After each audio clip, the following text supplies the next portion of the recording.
as we get started today, we have a whole lot to celebrate. So let's take a moment and do that. First of all, last week we had some people join the life of our church, become new members. And I don't think we have a picture up here, but Casey Joe's here. Casey Joe joined. We have Gary and Karen Preston who joined. Wave friends, yeah. And then Carla LaFontaine, who's usually up here singing for us, but is in California, in Napa right now. Let's all feel sorry for her at this moment. She also joined our church. So we're so excited to have them officially be part of our family. But in addition to that, we also welcome someone into the life of the church through baptism. Reed Kickert was baptized last week. I think we have a picture of him somewhere. There he is. This is him before baptism. Reed, for many, many months, needed a name tag because he decided he was a part of the welcome team, and there was no way we were telling him no. Of course, when we got him a name tag, it meant we needed to get all the kids' name tags, so we did. But this was last Sunday, and Pam said that she was out in the welcome center, and he came up, he's like, "Can I serve somewhere today?" She's like, "Well, I thought you were going to youth." And he's like, "Well, I could help somewhere." And so she was at the door greeting people, and all of a sudden he came up behind her and tapped her on the shoulder and said, "I got this." So she stepped out of the way. But Reed, he loves God. He loves people. He talked to his parents, and then he talked to me about a month ago and said he recognized that God loved him and that he wanted to tell everyone else that he loved God. And so he did that this past week through this beautiful ritual that we share as a church family. So if you see Reed, tell him congratulations. Also, we have a frame out in the Welcome Center where everyone can sign and write him a little message so that he could always have that. So stop by and do that at the welcome desk if you haven't done that already. And then, of course, we have to celebrate last night. Last night we had our second annual Pumpkin Festival. There were lots of different people here from within the church and outside the church from the community. It was a fantastic time. I will tell you all, I'm feeling my age today, though. It was a little bit of work. It was made possible because so many of you worked so hard to make it possible. But there was this one point before it started, we had all the pumpkins out front here, and we decided we wanted to sell them during the festival. And so I look over, and here comes everybody across the parking lot with like 2 pumpkins in their hands. It looked like a impromptu CrossFit workout, It was like they didn't know they signed up for it, but we put them to work. We did do Pie the Pastor. It was a 4-way tie through a generous donation at the end. We all got pied. We will let you see all the footage of that and lots of pictures next week. But for now, suffice to say, thank you all for making this amazing event happen. But now that that's done, now that we have celebrated through the Pumpkin Festival, I need to say to you all today, Merry Christmas. I know, it seems a little early, right? I know we haven't even officially celebrated Halloween. We definitely haven't gotten to Thanksgiving yet. But we are starting this new series today where we are going to walk where Jesus walked, where we're going to go back through all the places that he experienced throughout his ministry here on earth. And so, of course, we have to go back to where it all began, right? We got to go back to the start. And so I do recognize that it could be difficult for you all to be feeling the Christmas spirit because it is the middle of October. And so to help us maybe get there, to help us feel like it is Christmas, I've got a question for y'all. Y'all can turn and talk to your neighbor about this, but what makes you feel like Christmas has arrived? What is the thing that when you do it, you're like, all right, y'all, let's go. Let's celebrate Christmas now. All right, turn to your neighbor. What makes it feel like the Christmas season?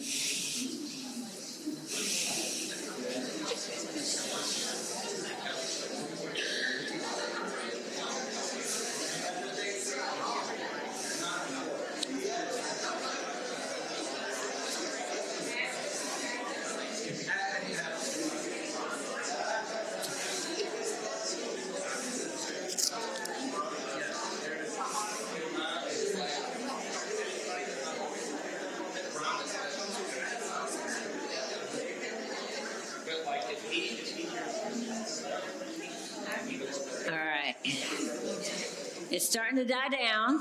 All right, so somebody report back to me. When does it feel like Christmas to you? At Thanksgiving?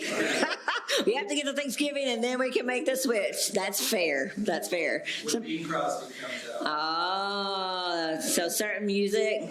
My dad's raising his hand. I want to see a side bet over here if I can guess what he's going to say. Okay. I watched Christmas Vacation. Ding. Yeah, we do that on Thanksgiving night. So that's what we do. Yeah. A month after Mariah Carey's. Oh, a month after. Yeah, it takes a minute, doesn't it? Yeah, I hear you. Anybody else? Yeah. We always go cut a tree somewhere. You do. We have done that for since first baby. So, yeah, going tracing through the Christmas tree lots. Love it. Cut it down, cut it down. So, have you ever experienced a tree quite like the Griswolds did in their house? I found some of those, and he keeps saying it's too big. I like a big. If you ever get a big one and you're gonna, let it out, we all want to come watch. We all want to come watch. Anybody else? For me, it starts to feel like Christmas whenever we gather in this place and we sing our very first Christmas carol together. And so, to help us feel some of that Christmas cheer, I've asked for some assistance from my friend Jeremy, who doesn't like Christmas carols when it is Christmas. And we're going to sing just a few verses of a few of our favorite songs. Evan, even though you're a Longhorns fan, I put "Oh Come All You Faithful" in here for you. So here we go. Let's stand. We have to stand. And let's see if we can get there. The Lord is come. Let every see the King. Let every heart prepare.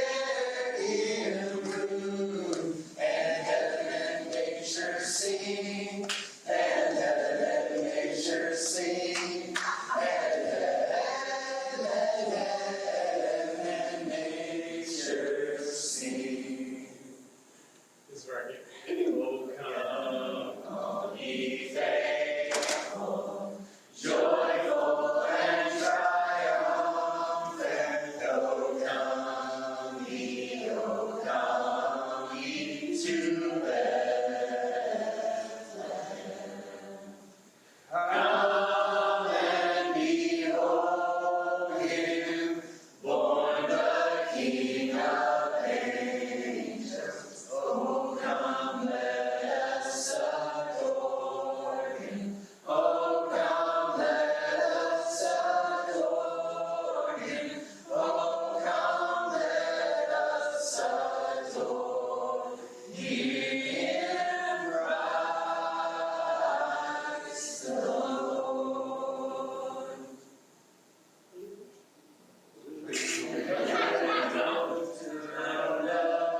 Bethlehem, how still we see thee lie, above thy deep and dreamless sleep, the silent stars so wide. Yet in thy dark streets shine the everlasting light. The hopes and fears of all the years are met in thee tonight. Holy child of Bethlehem, descend to us, we pray. Cast out our sin and enter in. Be born in us today. We hear the Christmas angels, the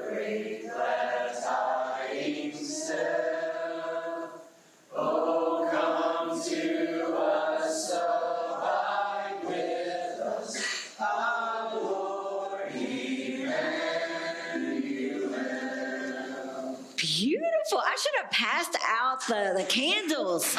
We're here. It's Christmas, y'all. If you're not yet feeling Christmas in the air, then the other thing that really helps me is when we decorate the house. In particular, it's when we put out our family nativity set. So let's put this out together here today.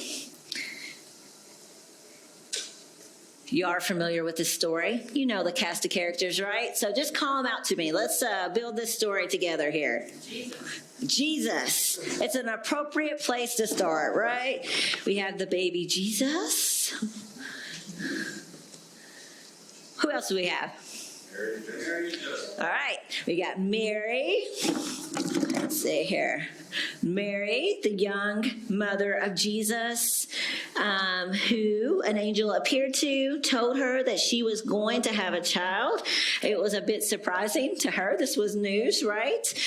But she trusted God, and he worked through her in this beautiful way. And then we have Joseph, the father of Jesus, who at first, when he heard Mary was going to have a child, wasn't all that excited about it, right? Was a little confused, perplexed. He decided to quietly divorce her, but an angel appeared to him and calmed his fears, told him that he was to call Jesus Emmanuel, and the rest is history, as we say. So, who else are we missing here? 3 wise men. Okay. We know that they weren't there that very first night, but they eventually made their way there to Bethlehem. So let's add them. Anything else? The shepherds that were keeping watch in their fields were the first to come and to worship the newborn king. Anyone else? What? Sheep. I don't. Here, throw me a sheep. I got one down there. All right. Sheep. Donkeys, cows, other barnyard animals, right, were present there because, as we'll talk about later, there was no room in the inn. Anybody else we're missing? Angel, the angel that announced this news to the shepherds. Get her up there. Does that complete her set? No, we need that thing that Sam put in the... Yeah.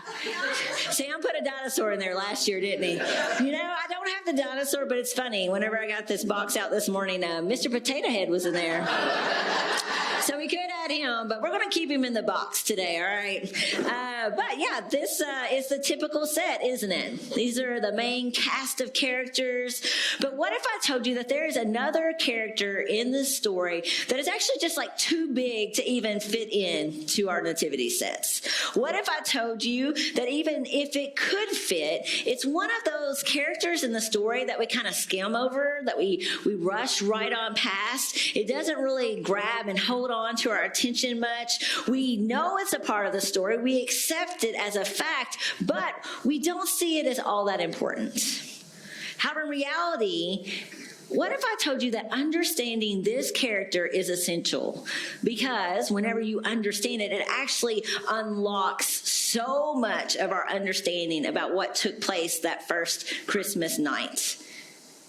And so what is that character? It is that little town that we sang about earlier together, Bethlehem. You see, Bethlehem is not just this quaint backdrop that you could go to any other quaint little town and it'd be the same story. It's not that Jesus just could have been born anywhere and he just happened to be there, and so that's why we mention it. No, the fact that Jesus came into our world in Bethlehem, it matters. This little town, it has a personality. It has a history. It has a backstory like any other character. And whenever we understand that, it helps bring the story to life. It makes that story just that much richer and more meaningful for us. And so let's start with the basics about getting to know this character named Bethlehem. First, where in the world is it? Okay, here's a map of what would have been Palestine, the province of Palestine, in the Roman Empire during the day of Jesus. You'll notice I've circled Bethlehem on the map for you, and that it's just south of Jerusalem. That's about 6 miles apart there. Of course, Jerusalem was like the city of all the cities for the Jewish people. It was the place to be. It was the center of their life together. People throughout Israel would make their journey there several times a year to celebrate the feast and be in the temple. And so Jerusalem is the place to be. And Bethlehem, well, it's just like kind of there in its shadow. It wasn't particularly big. It didn't have some special industry that set it apart. It was rich agriculturally, and so they were able to grow things like almonds and olives. But all in all, it was fairly modest. Let me show you a map of current day Bethlehem and Israel as it is. You can see Jerusalem on the map. You can see the dot there. And of course, Jerusalem is a part of Israel. It's its capital. But Bethlehem, you might notice that there's a dotted line that's going around where it is. It's actually in Palestinian territory. It is a part of the West Bank. And so if you were to go and visit it like our team did a few weeks ago, you'd actually have to pass through a wall to go from Israel into the West Bank. Depending on what side of the wall you live in, one side calls it the security wall, the other side calls it the wall of separation. And we'll talk a little bit more about that later. But suffice to say that when people looked at Bethlehem then, and actually as people continue to look at Bethlehem now, it's not all that remarkable. It is not a place that appears all that important in the eyes of human beings. However, our God, he doesn't see things from the same perspective, does he? Remember, he is the God who lifts up the humble and who brings down the proud. He's the one who moves the least and the last to the front of the line, calling the poor and the grieving and the meek and the hungry and the thirsty and the persecuted blessed. His track record speaks for itself. He has worked time and time and time again in history through the overlooked and the unexpected to bring salvation to his people. And if you go back and you look closely at the key moments when he has done this, when he's worked through those overlooked and unexpected to bring salvation, guess where he did it? Bethlehem.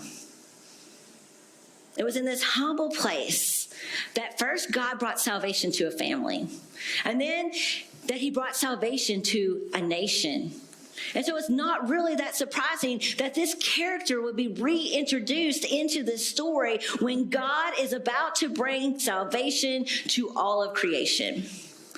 And so let's walk through that just a little bit. First, God brought salvation to a family. It was in Bethlehem that Ruth and her mother-in-law Naomi returned to whenever they found themselves in need of salvation. Naomi's husband had died. Her sons had died. And so how was she supposed to survive? Her solution was to go back to her homeland. She was from Bethlehem. But her daughter-in-law, Ruth, she wasn't from there. She was from Moab. She was a Gentile. She was an outsider. She was one of the enemies of God's people. And so Naomi had told her, you know what, Ruth, you don't have to come with me. You can go back to your family. And the other sister-in-law, she chose to do that, but not Ruth. Ruth showed this great kindness and this compassion to her mother-in-law. She refused to leave her side. And as they went back into Bethlehem with no land of their own, what Ruth would do is she would go out into the fields after they had been harvested, and she would glean what she could find so that she and Naomi could eat. That was risky business. It was dangerous for someone to do that, but she was willing to take that risk. Ruth humbled herself in that humble place, and soon enough, God lifted her up. God brought salvation to her and Naomi as she met and she married a man named Boaz. However, that was only the beginning of the salvation that God was bringing in that little town of Bethlehem. Yes, he had brought salvation to that family and in this one location, but he was about to bring salvation to an entire nation. You see, Ruth and Boaz, they had a child, and his name was Obed. And then Obed had a child, and his name was Jesse. And in the days of Jesse, the people of Israel, they asked God for a king. They wanted a leader that could lead them out before their enemies, a king that they could see. And so God, he gave them what they wanted. He gave them a king, even though God was supposed to be their king, and they weren't really in need of an earthly one, but he gave them a man named Saul. But pride soon became Saul's downfall. And so God went in search of a new king, a king after his own heart to lead his people. And guess where he was from? Bethlehem. He was from Bethlehem and from the line of Ruth and Boaz. It was the son of their grandson Jesse, but not the oldest son, as everyone would expect. Usually the oldest son is the one who kind of gets preference, that is the lifted up one in the family. It wasn't a son that was off leading in the army. It wasn't a son that was knocking it out of the park in business. No. The last son was chosen, the youngest son, the one that was out keeping watch over the sheep in the field, a young shepherd named David. Once again, the last became first. The humble was lifted up there in Bethlehem, and he became the king that became the standard for every other king that came after him in Israel. He is the one who defeated all of their enemies. He's the one who united them into one nation. But God, he still wasn't done. He had redeemed a family and he had redeemed a nation, but now through that same lineage and in that same little town of Bethlehem, he was about to bring salvation to all of creation. You'll remember from Luke 2 that we read together earlier that there was a census that was taking place. The king or the emperor at the time, he wanted to know exactly how many people he had. He was being a little proud himself, right? Let's see how many people I've amassed. And so the result was that Joseph had to go back to his own hometown. And where was that hometown? Bethlehem. Because guess what line he's from? He's from the line of David. And so they go back, but unfortunately, it's not an opportune time for them. Mary is very pregnant, right? And when they get there, to make matters worse, there is no room for them to stay. In fact, that's how I've actually heard it became a silent night. Joseph forgot to make a reservation, and Mary said, and I quote, "I'm fine." The words that have initiated many a silent treatment. You aren't going to find that exchange in the Bible, by the way, but I think we can all agree, it's possible, it's plausible that happened that night. But what we need to know is that word used therein, it could actually probably more accurately be translated as guest room. We're not talking about them going to the Hampton Inn of their day, right? And there not being a room for them to reserve. But rather, what's more likely is that they traveled to Bethlehem from Nazareth. They get there, and the family home doesn't have any room for them to stay in.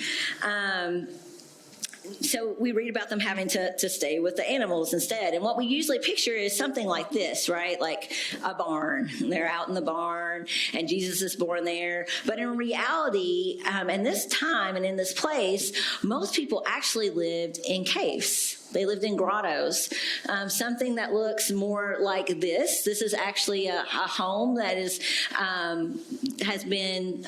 was lived in by shepherds and near the shepherds' fields, which we'll look at a little bit later.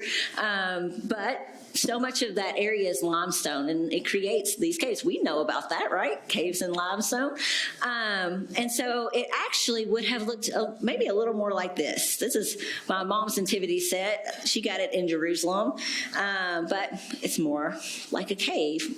And what people would typically do is on top of the cave, sometimes they would build a guest room.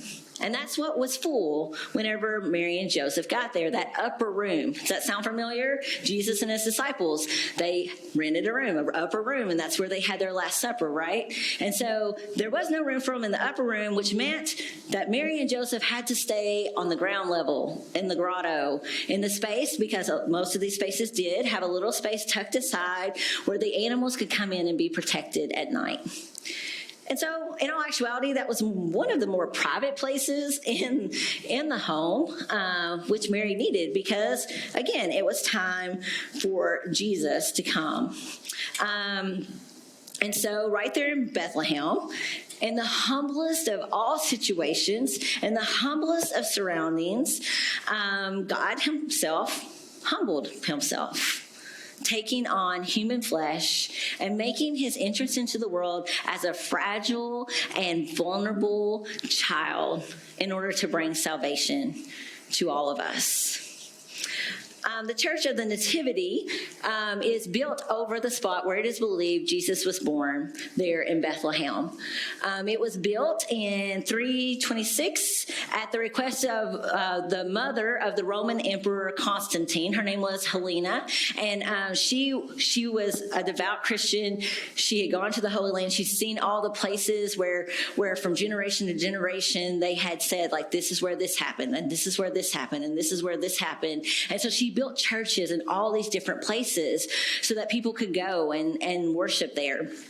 However, in the 7th century, the Persians came and invaded that part of the world, and they destroyed all the churches that they had built, that she had built, except for one, and it's this one. It's the Church of the Nativity in Bethlehem.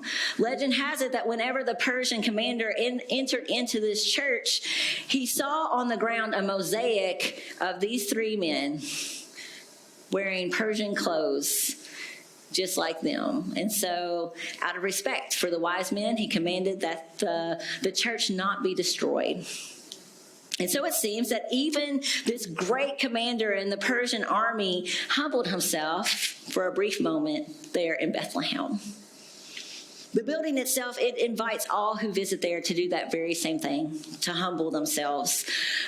You'll see here, this is the door to enter in, and it's gone through a progression. If you look up at the top, you can kind of see a rectangle, and that would have been a very tall gate for people to enter through. But then, like, they wanted more protection. They wanted to keep some things out, and so you can see an archway in the picture as well, and that became the entrance at some point. But then they wanted to make it where no one could enter in on horseback, so they made the opening even smaller. But as the size of the gate got smaller and smaller, the spiritual significance got bigger and bigger for the people who visited there. Because whenever you go in, it's only 1.5 meters tall, and it causes everyone who comes in to bow down, to lower themselves, to humble themselves as they prepare to encounter the one who humbled himself for us.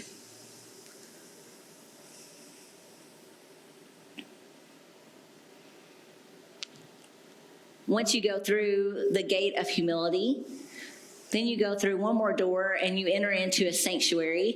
This is part of that sanctuary. It's pretty grand. There are beautiful paintings up on the walls that are centuries old. There is mosaics that have been preserved on the floor that are very early and very gorgeous to look at. There are these fabulous columns as you're walking through. And so you go from this grand space where there's also like a golden inlaid like altar where you would come and you would be a part of worship. But then you just like go into this space, and once again, you are led to bow down. You go down into the grotto where they believe that Jesus was born. And in order to see the place where they believe that the manger was, once again, you have to literally bow down to get down there and see it. It's marked with a star. The manger that they believed was there is no longer there. You can't see it. But we did travel to several places throughout the Holy Land, and we did see an example of what a manger would have looked like in that day and time, if you're curious about that. But let me show you again a shot of the grotto in full. It's not very big. It's not very grand. You can see some decoration on the wall, but that's all because the church has added it. But again, like, this makes sense. it's not surprising when we see Bethlehem as the character that it is in the story, because it is the place where the humble are lifted up. It is the place where the last become first. It is the place where God brings salvation through the unexpected and the overlooked. In fact, that very first Christmas night, it's not the high and mighty that are invited to come and to worship before Jesus, but instead it's the humble shepherds. The humble shepherds that are met by angels out in their fields. There's a video that can kind of show you. The shepherd's fields are in this area, and it's like down in a valley where you can see the fields. And if you look up at the top, though, did you see like the city on the hill or the town on the hill? That was Bethlehem. And so the shepherds would have been out on their fields, keeping watch at night, because sheep can be kind of dirty. They can make a mess of things. They can mess stuff up. And so shepherds had to keep their distance. But God included them and lifted them up this Christmas, just like he did Ruth, just like he did David, inviting them to be a part of something so much bigger than themselves. And so after they get to enjoy this choir of angels, they do not hesitate to take off and to run like 2 miles uphill on very rocky terrain to get to Jesus, to stand before him and to worship. And over 2,000 years later, God is still inviting and lifting up. He is still inviting people to be a part of something so much bigger than themselves, everywhere, all the time. But it's interesting how he's still doing that in particular in Bethlehem. What happened on that first Christmas is still bringing salvation to the people who live there. Not just spiritual salvation, but physical salvation as well. This is the view of Bethlehem from my hotel while we were there. And if you look around, you'll see it's not all that big. In fact, a lot of what you see in the distance is not Bethlehem. It's other communities, like suburbs of Jerusalem, and then other towns that have kind of grown toward it. It's only about 50,000 people, so Bowling Green is bigger than what it is. It is still not an extravagant place. It's not difficult to see poverty, to see the economic depression that is there, because, again, like, a big part of Bethlehem is surrounded by this wall, and then it has these other communities that have grown around it, and so there is literally no place for it to grow. There's no place for it to expand. They're cut off from so many opportunities and resources, but do you know what their salvation is? Do you know how they survive, how God provides for them even today? Through tourism, through pilgrimages, through people traveling from near and far to come and to worship in the place where Jesus was born, in that specific spot. And so Bethlehem, it is the place where the humble are lifted up. It is the place where the last become first. It is the place where God works salvation through the unexpected and the overlooked. And his name, it's actually 2 Hebrew words that are squeezed together. Bethlehem, and it means house of bread. It is the place where the hungry get fed. And years later, that baby that was born there in Bethlehem, he would declare that he had come to be the bread of life. He had come to meet the deepest hungers of our lives. And so perhaps today you are starving in some way. Maybe you're starving for hope or for healing or for redemption or restoration, for some sort of salvation. But maybe pride is causing you to refuse any help from anyone or anything else. Maybe, in fact, you are totally worn out from trying to do it by yourself. But guess what? It is never too late to humble yourself. It's never too late to admit that you can't do it by yourself. Or maybe you're here today and you think, you know what, I'm not worth the effort. I'm a nobody from nowhere. I'm just this unimportant outsider. What would God want to do with me? But so was Ruth, and so was David. Yet God moved them from the least and the last to the front of the line. God longs to lift you up. And so in just a moment, I'm going to play a video for you of our group standing in the church that sits kind of above the shepherd's fields. It has this beautiful rotunda, and I'm convinced like it's a miracle worker, y'all. Like it doesn't matter who you put in that room and allow to sing, it makes it sound like choirs of angels, all right? At the very end, Carla, she didn't want me to show this because she starts to sing harmony, and she says it sounds terrible, but just ignore her, okay? She's not here.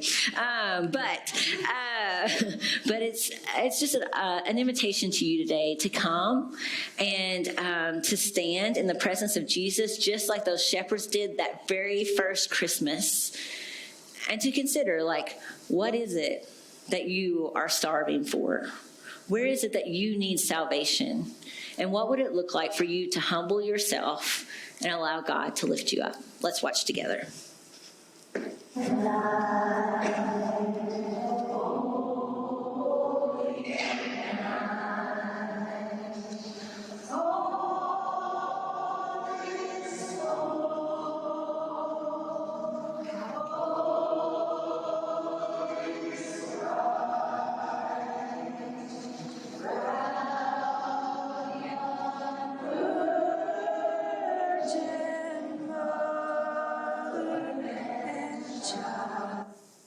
Let's pray together. Lord God, we are so grateful that you came to the house of bread to be the bread of life, that you came to feed us, that when we were starving, you held back nothing to come and to feed us. And so God, as we stand before you, just like the shepherds did that first night in Bethlehem, we pray that you would help us to just humble ourselves, to recognize that we are in the presence of your goodness, and allow ourselves to receive that goodness in our lives. God, in the places where perhaps we think that there's no help or no hope for us, in those places where we think that we don't deserve it, God, I pray today that you would whisper in our ear the truth that you loved us that much, that you indeed left the glory of heaven to come to earth, to walk in our midst, so that we can know you and so that we wouldn't have to do it ourselves, so that you could be the one who raises us up and gives us all that we need. And so, God, in these next moments, as we continue to worship, I pray that you would allow us to receive the goodness of who you are. Feed our souls today, we pray. Amen.